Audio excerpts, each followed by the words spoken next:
이 되어 걱정이 됩니다. 하지만 자율적으로 방역 수칙을 잘 준수하시면서 쉼과 회복이 있는 그런 여름 휴가를 다 보내셨으면 좋겠습니다. 보통 우리들이 휴가를 가면 어디로 갑니까? 네, 아름다운 자연이 있는 곳으로 갑니다. 근데 여러분 그곳에 가서서 아름다운 자연을 보시면서 사진만 찍지 마시고 하나님의 말씀을 또 묵상하고 또 자신을 돌아보는 그런 시간을 가지면 좋겠습니다. 그래서 제가 휴가 기간 동안 자연을 보면서 묵상할 수 있는 말씀을 나누고자 합니다.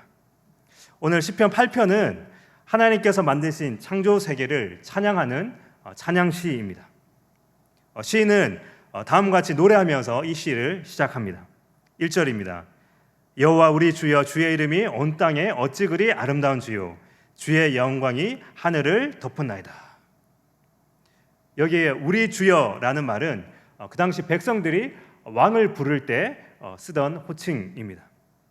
여호와 하나님은 온 땅의 왕이십니다. 그분의 이름의 영광이 온 땅에 하나님께서 만드신 창조 세계에 아름답게 퍼져 있다고 고백을 하는데요. 근데 이제 여기에 이제 어찌 그리라고 하는 이 감탄사를 보면 이 시인이 억지로 찬양하는 것이 아니라 정말 감격해서 어떻게 그 하나님의 이 땅이 그 땅 속에 드러난 그 하나님의 거룩한 이름이 얼마나 아름답습니까? 어찌 그리 아름답습니까? 그렇게 하나님을 찬양하고 있습니다. 그러니까 자발적으로 하나님을 찬양하고 있습니다. 근데 그분의 아름다움과 영광이 땅에만 충만하지 않습니다. 주의 영광이 하늘을 덮었나이다 라고 말씀하고 있습니다. 그분의 영광이 온 하늘에 충만합니다. 온 땅과 하늘에 충만하신 하나님, 우리의 왕 되신 하나님을 이 시인이 먼저 찬양을 합니다. 그리고 나서 다음과 같은 찬양이 이어집니다. 2절입니다. 주의 대적으로 말미암아 어린 아이들과 젖먹이들의 입으로 권능을 세우시며 이는 원수들과 보복자들을 잠잠하게 하려 하심이니이다. 이렇게 왕 되신 하나님을 찬양하고 나서 갑자기 주의 대적이 나옵니다. 그리고 어린 아이가 나옵니다. 이 구절에서는 주의 대적과 어린 아이를 서로 대조하고 있습니다. 여기 나오는 주의 대적은 바로 하나님의 우주적인 주권과 역사를 거부하는 그런 자들입니다. 이들은 세상 권세를 잡고 자기 힘만 믿고 자기를 주장하는 그런 교만한 자들입니다. 그리고 이들은 사람들을 괴롭히며 조롱하는 그런 악인들입니다. 근데 이와 대조적으로 어린 아이와 젖먹이는 그 연약하고 고통받는 자들의 상징입니다. 여러분, 그 젖을 아직 떼지 않은 이 갓난아이는 정말 연약한 존재이지 않습니까? 한순간도 부모의 도움 없이는 살아갈 수 없는 그런 연약한 존재인데, 근데 놀라운 것은 하나님께서 바로 그런 연약한 자들의 입으로 권능을 세우셨다고 하고 있습니다. 어린 아이들과 젖먹이들의 입으로 권능을 세우심이요. 이 어린 아이와 젖먹이들의 입에서 나오는 찬양이 주의 대적을 물리칠 수 있는 그런 권능이 된다고 고백하고 있습니다. 이거는 정말 놀라운 일입니다. 바로 이런 연약한 자들의 찬양을 통하여 그 주의 대적들을 하나님께서 물리치신다고 그렇게 말씀하고 있습니다. 여러분, 우리가 기억해야 될 것이 무엇이냐면 찬양에는 놀라운 능력이 있습니다. 여러분, 아멘이십니까? 네, 하나님을 찬양한 이 찬양에는 놀라운 능력이 있습니다. 여러분, 어린아이들이 부르는 찬양 어떻습니까? 여러분, 보통 어린아이들이 어떤 찬양을 가장 많이 부릅니까? 어릴 때 날마다 우리에게 양식을 주시는 은혜로우신 하나님 참 감사합니다. 네, 매일마다 그렇게 부르는데요. 또 부모님은 교회 다니지 않는데 성교원에 간 친구들은 이걸 매일마다 하거든요. 근데 무서운 거는 이것이 세뇌가 돼가지고 부모님은 교회에 다니지 않지만 이 성교원 때 배웠던 이 하나님을 기억하고 다시 교회로 오는 그런 친구도 있습니다. 이 날마다 우리에게 양식을 주시는 은혜로우신 하나님 참 감사합니다. 이 단순한 찬양이지만 강력한 메시지가 담겨 있죠. 우리의 일상 속에서 우리를 먹여주시고 입혀주시는 분은 하나님이시다. 그 하나님의 은혜에 감사하는 그런 고백입니다. 그리고 이 구절에서 우리는 어린아이와 찬양의 관계에서 중요한 진리 몇 가지를 우리는 배울 수 있는데요. 우선은 찬양의 순수성입니다. 우리가 하나님을 찬양할 때는 어떤 숨은 의도를 가지고 찬양하면 안 되고요. 근데 단순하고 순수한 마음으로 하나님을 찬양해야 합니다. 그 주일학교의 그 어린아이들과 같이 그런 마음으로 하나님을 찬양할 때 하나님은 기뻐하십니다. 그리고 두 번째는요, 찬양의 불완전성입니다. 모든 사람들의 찬양은 어린아이와 젖먹이들의 찬양과 같이 부족하고 불완전할 수밖에 없습니다.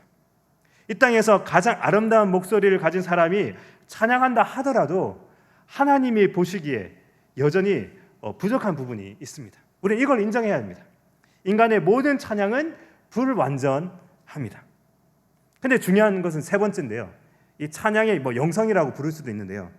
무엇이냐면 우리의 그 부족하고 불완전한 찬양이라 하더라도 하나님께서 그 찬양을 어떻게 하신다? 기뻐 받으신다는 겁니다. 때로는 약간 박자가 틀리고 음정이 좀 틀린다 하더라도, 가사가 틀린다 하더라도 우리가 순수한 마음으로 정말 마음을 다해 부르는 그 불완전한 찬양을 하나님께서 기뻐 받으시고요. 그리고 우리 하나님은 바로 그러한 찬양 속에 거하시는 분이십니다. 그러니까 우리의 그 불완전한 찬양 속에 하나님께서 임재하신다는 것입니다. 시편 22편 3절을 보면 이런 말씀이 있습니다. 이스라엘의 찬송 중에 계시는 주여, 주는 거룩하시니이다. 이스라엘의 찬송 중에 계시는 주여, 그 이스라엘 백성들이 하나님을 찬양할 때 바로 그 가운데 임재하시는 그 주님, 바로 하나님이 바로 그런 분이십니다. 여러분, 때로는 우리가 신앙생활을 하다 보면 하나님이 멀리 느껴질 때가 있습니다. 그리고 뭔가 하나님이 뭔가 없는 것처럼 이렇게 느껴질 때가 있습니다. 그럴 때 여러분, 우리가 어떻게 해야 되냐면요, 바로 그때야말로 하나님을 찬양하는 찬양의 시간인 것입니다. 하나님이 느껴지지 않고 멀리 계시다고 느껴질 때, 그때 우리의 마음을 다해서 하나님을 찬양하면요, 그 이스라엘 찬송 중에 거하시는 그 하나님께서 우리의 찬송 중에 거하시는 분이십니다. 우리의 찬송 중에, 찬송 가운데 임재하시는 하나님을 우리는 경험하게 됩니다. 그래서 그 하나님께서 우리에게 위로와 능력을 주십니다. 그리고 모든 어려움 속에서 버틸 수 있는 그런 힘을 주십니다. 바로 이 구절에서 이 어린아이의 그 찬양을 통하여 주의 그 대적들을 물리치시는 그 찬양의 능력을 우리에게 말하고 있습니다. 이제 시인은 이 어린아이의 마음으로 하나님을 바라보며 이런 찬양을 하고 있습니다. 3절입니다. 주의 손가락으로 만드신 주의 하늘과 주께서 베풀어 두신 달과 별들을 내가 보오니. 이제 시인은 하늘을 바라봅니다. 그 한밤중에 하늘을 바라봅니다. 그리고 그 하늘 가운데 있는 달과 별들을 보면서 그 자신이 보는 모든 것들이 하나님께서 지으신 것임을 고백하고 있습니다. 여러분, 주의 손가락으로 만드신 주의 하늘이라고 할 때 실제로 하나님이 우리처럼 이런 손가락이 있는 건 아니죠. 그 하나님께서 만드셨다는 것을 우리의 인간적인 그런 표현을 한 것이죠. 하나님께서 만드신 그 하늘, 그 우주를 내가 보고 있다고 고백하고 있습니다. 어쩌면 이 시인이 보고 있는 그 별은 이미 없어진 별일 수 있죠. 원래 여러분 과학 시간에 다 배웠듯이 우리에게 눈으로 보이는 별은 이미 지금은 또 없어진 별일 수 있습니다. 우리가 살고 있는 이 서울 하늘은 더 이상 별들을 좀 제대로 볼 수 없어서 아쉽습니다. 그런데 여러분, 이번에 여러분들이 가시는 그런 휴가지나 또 캠핑장에는 여러분 밤에 많은 별들을 보실 수가 있을 것입니다. 그러한 그 수없이 셀 수 없는 많은 그 별들을 볼 때 우리는 어떤 걸 경험해야 되냐면 그 하나님의 크고 광대하심을 경험해야 합니다. 우리는 하나님이 얼마나 크신 분인가를 가늠하려고 하면 우주의 크기가 얼마나 큰가를 생각하면 됩니다. 우리는 지금 어디에 살고 있습니까? 네, 지구에 살고 있죠. 이 지구는 어디에 속해 있습니까? 태양계에 속해 있습니다. 사실 태양계도 엄청난 큰 우주거든요. 그런데 그러한 태양계가 1000억 개가 모이면 은하계가 됩니다. 태양계가 1000억 개가 모이면 은하계가 되고요. 이러한 은하계가 이 우주에 몇 개가 있을까요? 1000억 개가 있다고 합니다. 네. 근데 여러분, 그 1000억 개도 인간이 셀 수 있는 그 한계치인 거지 원래는 훨씬 더 존재합니다. 이런 어마어마한 우주를 창조하신 분이 하나님이십니다. 그분은 셀 수 없는 은하계에서도 태양을, 또 태양 주위를 돌고 있는 행성 중에서도 지구를, 또 그 지구 안에서도 이 대한민국을, 그리고 우리가 살고 있는 이 곳을 만드시고 지금도 이끌어가고 계십니다. 하나님께서는 지금도 이 만물을 지금 붙들고 계시죠. 이 지구를 붙들고 계시죠. 태양 주위로 1년에 한 바퀴 돌게 하시고, 그리고 하루에 한 바퀴씩 스스로 회전하도록 하시면서 이 지구의 생명력을 계속 유지시켜 주고 계십니다. 그래서 하나님은 지금도 일하고 계십니다. 이 우주 만물을 계속해서 그 생명력을 유지할 수 있도록 운행하고 계십니다. 이 시인은 그 하늘의 별들을 보면서 그 엄청난 그 우주를 감탄하다가 문득 어떤 생각이 드냐면요, 그 우주에 비해 한 줌의 정말 그 먼지도 되지 않는 그 인간의 존재를 생각하면서 다음과 같이 찬양하고 있습니다. 4절입니다. 사람이 무엇이기에 주께서 그를 생각하시며 인자가 무엇이기에 주께서 그를 돌보시나이까. 그 광대한 우주를 생각하다가 문득 자기 자신, 우리 인간을 생각하게 된 것입니다. 여기에 나오는 사람이라고 하는 단어는 히브리어로 에노시라는 단어인데요, 이 뜻은 보통 힘없고 연약한 존재를 나타내는 말로 사용됩니다. 그러니까 에노시, 힘없고 연약한 존재를 인간으로 표현하고 있습니다. 그리고 인자가 무엇이기에 나오는 이 인자라고 하는 이 히브리어는 이제 벤 아담인데요. 여러분, 아담의 아들이라는 뜻입니다. 여러분, 아담이 어떤 뜻입니까? 네, 이제 흙인 거죠. 흙으로 만들어진 인간을 나타내는 말입니다. 그러니까 흙으로 만들어진 존재, 그러니까 아무것도 아닌 존재임을 말하고 있습니다. 이 시인은 하늘에 떠 있는 별과 달을 보면서 우주의 광대하심을 생각하다가 자신을 보니까, 우리 인간을 보니까 너무나 보잘것없다는 것입니다. 결국 약하여 풀과 같이 소멸될 수밖에 없는 그 에노시와 같은 그 연약하고 너무나 그런 아무것도 아닌 힘없는 존재, 이 에노시와 같은 존재, 그리고 이 세상 온갖 부귀를 누린다 하더라도 결국은 어떻게 됩니까? 아무것도 가지고 가지 못하고 결국 흙으로 돌아갈 수밖에 없는 그 아담의 아들, 그 흙으로 돌아갈 수밖에 없는 그런 존재, 이 아담의 아들이 인간의 실존이라는 겁니다. 바로 이런 굉장히 허무한 거죠. 그 우주를 생각하고 우리 인간의 존재를 생각하면 굉장히 허무한 것인데, 근데 여러분, 여기서 놀라운 일이 벌어집니다. 이러한 이 힘없고 연약한 인간, 흙과 같은 그 인간을 생각하시는 분이 있다는 겁니다. 그분이 누굽니까? 온 우주를 만드신 하나님이 우리 인간을 생각한다는 것입니다. 연약하고 허무한 존재인 인간들을 하나님께서 생각하십니다. 이 생각하신다고 하는 것은 어떤 의미냐면요, 사람에 대한 하나님의 자비로우신 배려와 행동을 의미합니다. 그러니까 하나님께서 우리를 생각한다고 하는 건 우리를 늘 자비로 배려해 주시고 항상 마음에 두고 계시다는 겁니다. 그러니까 우리를 하나님은 항상 마음에 두고 있다는 것입니다. 그리고 생각하는 것뿐만 아니라 실제로 돌보시는 분이십니다. 인자가 무엇이기에 주께서 그를 돌보시나이까. 여기서 돌보신다는 것은 구원하시는 하나님의 은혜롭고 따뜻한 방문을 뜻하는 겁니다. 뭐라고요? 여기서 돌보신다는 것은 구원하시는 하나님의 은혜롭고 따뜻한 방문. 다시 말해서 하나님께서 우리를 신방와 주신다는 겁니다. 이 돌보신다는 의미가, 그러니까 우리가 하나님께로 가는 것이 아니라 하나님께서 우리를 찾아와 주신다는 겁니다. 이것이 기독교의 독특성이자 위대함인 거죠. 우리 인간들이 하나님을 찾아가는 것이 아니라 이 에노시와 같은 존재, 이 아담의 아들과 같은 이 존재인 우리 인간을 하나님께서 찾아와 주신다는 겁니다. 그리고 우리를 돌보아 주신다는 의미입니다.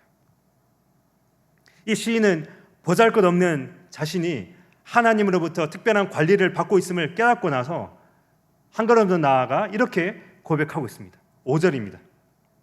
그를 하나님보다 조금 못하게 하시고 영화와 존귀로 관을 씌우셨나이다. 그를 하나님보다 조금 못하게 하시고 영화와 존귀로 관을 씌우셨나이다. 여러분, 하나님보다 조금 못하게 하시고, 이게 어떤 표현일까요? 이건 여러분, 모든 사람들을 거의 하나님 수준으로 창조하셨다는 것을 의미합니다. 이게 인간의 위대함인 거죠. 하나님은 정말 우리를 하나님 수준으로 창조하셨습니다. 창세기 1장 26절을 보면 하나님께서 사람을 지을 때 특별히 모든 피조물과 다르게 자신의 형상대로 만드셨습니다. 바로 인격적 피조물로 만드셨습니다. 생각하고 느끼고 자신의 의지로 행동할 수 있는 그런 존재로 만드셨습니다. 바로 하나님의 형상은 이 사람에게 영화와 존귀라고 하는 그런 관을 씌워 주셨습니다. 여러분, 이거는 어떤 의미냐면요, 여러분, 영화와 존귀의 관을 씌워 주다는 건 뭐냐면 인간을 왕으로 삼겠다는 표현입니다. 하나님 자신의 그 영광의 빛을 사람에게도 주겠다고 하는 엄청난 것입니다.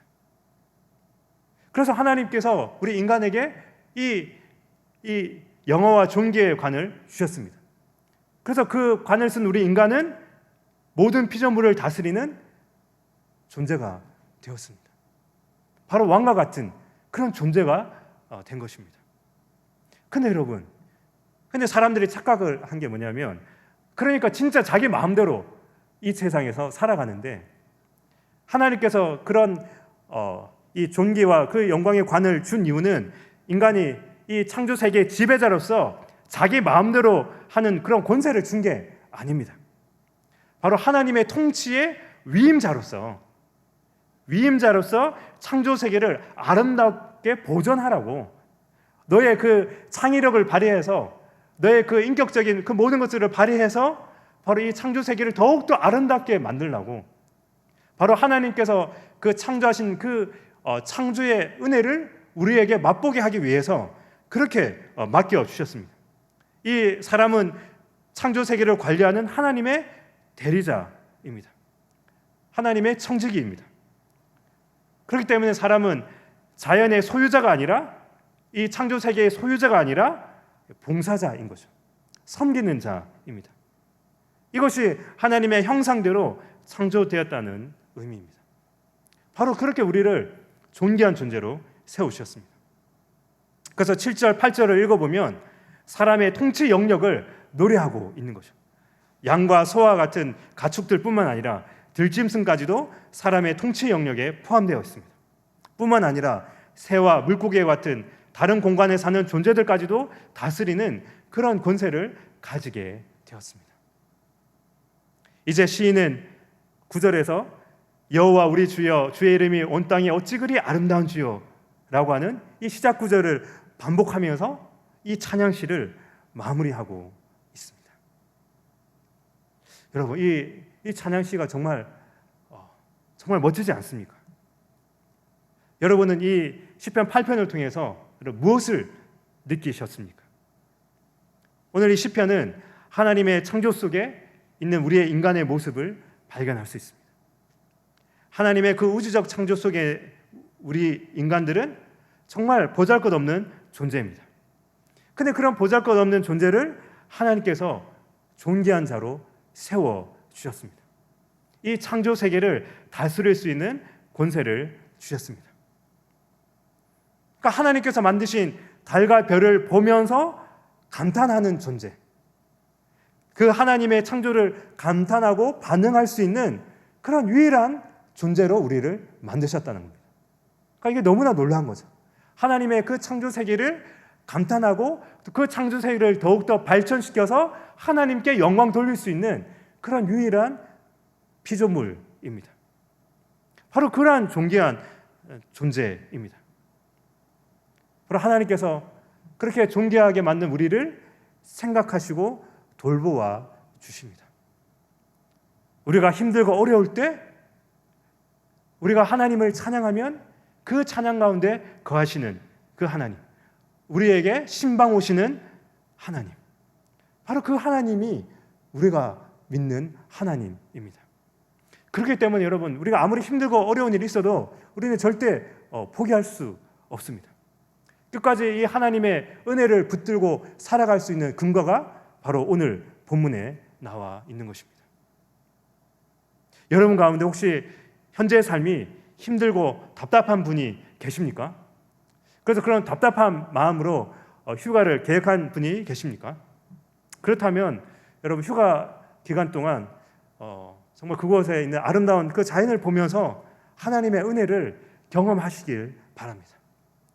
혹시 또 여러분 중에 또 휴가를 못 가시는 분이 계시다면 여러분들을 힘들게 하는 것들을 좀 내려놓고 저 한강에 가서 그 한강 위에 있는 그 하늘을 여러분 바라보시길 바랍니다.